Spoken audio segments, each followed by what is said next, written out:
বাবা, মা, দেখো আমি কত সুন্দর একটা ড্রয়িং করছি। এখন না, যাও এখান থেকে। বিরক্ত করো না, আমরা কাজে ব্যস্ত আছি।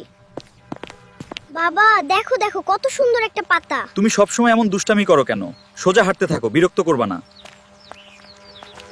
বাবা, মা আমাকে আগের মতো ভালোবাসে না। আমি নানা ভাইয়ের কাছে চলে যাব।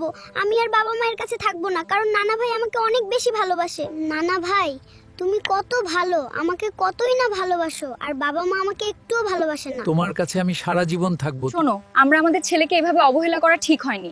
যখন কাছে ছিল তখন আমরা বুঝতে পারিনি, আর ও এখন আমাদের থেকে দূরে গেছে, যেন পুরো ঘরটাই খালি হয়ে গেছে। চলো আমরা আমাদের ছেলেকে নিয়ে আসি, বাবার কাছে গিয়ে তাকে বলি আমাদের ছেলেকে আমাদের সাথে পাঠিয়ে দেওয়ার জন্য, কারণ দেরি করলে সবকিছু অনেক বেশি কঠিন হয়ে যাবে আমাদের সবার জন্য।